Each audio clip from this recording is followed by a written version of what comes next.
1986ஆம் ஆண்டுக்கு முன்னர் தற்பொழுது தமிழ்நாடு வீட்டு வசதி வாரிய குடியிருப்புகள் அமைந்துள்ள ஜேபி எஸ்டேட் பகுதி ஏரி மற்றும் வயல்வெளிகள் நிறைந்த பகுதியாக இருந்தது.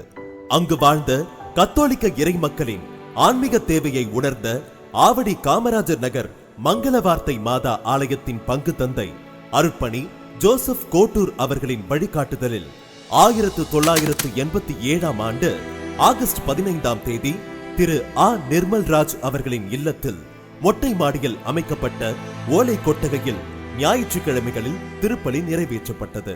பின்னர் 1991ஆம் ஆண்டு நவம்பர் 22ஆம் தேதி மாதாகேபி மற்றும் பள்ளி கட்டப்பட்டு அப்போதைய பேராயர் கஸ்மீர் நானாதிக்கம் ஆண்டகை அவர்களால் மந்திரிக்கப்பட்டு இறைமக்களின் பயன்பாட்டிற்காக அர்ப்பணிக்கப்பட்டது.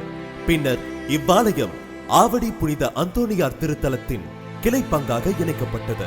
பல்வேறு பங்கு தந்தையர்கள் மற்றும் துறவர சபைகளைச் சேர்ந்த அர்ப்பணியாளர்களின் வழிகாட்டுதலாலும் இறைமக்களின் ஒத்துழைப்பாலும் கிளைப்பங்கு ஆன்மீக மற்றும் சமூக வளர்ச்சி பணியில் தொடர்ந்து முன்னேறியது.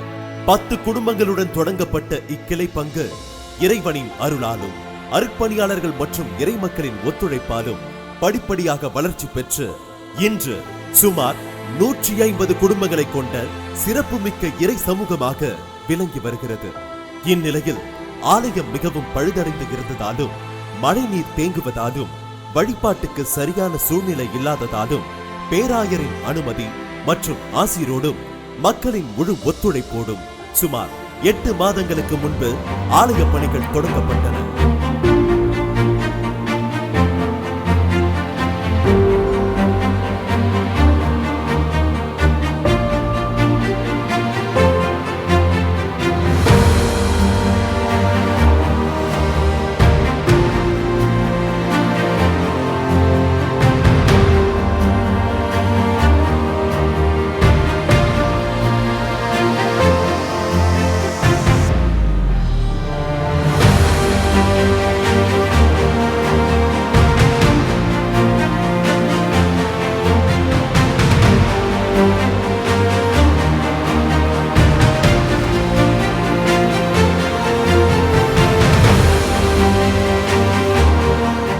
பங்கு தந்தை அருட்பணி லாரன்ஸ் ராஜ் அவர்களின் தலைமையிலும் ஜேபி எஸ்டேட் இறை மக்கள் மற்றும் நல் உள்ளங்களின் தாராள ஒத்துழைப்பாலும் இப்பணிகள் சிறப்பாக நிறைவேற்றப்பட்டன.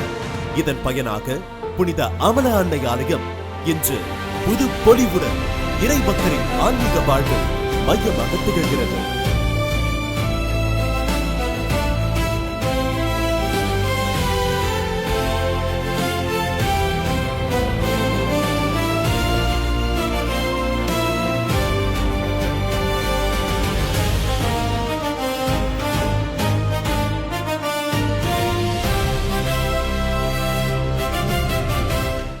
ஆர்சிஎம் பள்ளி 22/11/1991ஆம் ஆண்டு சிறப்பாக ஏழை எளிய பிள்ளைகளுக்கு உதவி செய்யும் நோக்குடன் தொடங்கப்பட்டது. சமீப காலமாக குறைவான மாணவர் எண்ணிக்கையின் காரணமாக மூடப்படும் நிலையில் இருந்தது. தற்போது மீண்டும் அங்கீகாரம் பெற்று சுமார் 135 மாணவர்களுடன் இப்பள்ளி சிறப்பாக செயல்பட்டு வருகிறது. இறைவனின் அருளாலும் அன்னை மரியாளின் பரிந்துரையாலும் இவ்வாலயம் வருங்காலங்களிலும் இறை மக்களின் விசுவாச வாழ்வை பலப்படுத்தும் அருளின் இல்லமாக தொடர்ந்து விளங்கிட இறைவனை மன்றாடுவோம்.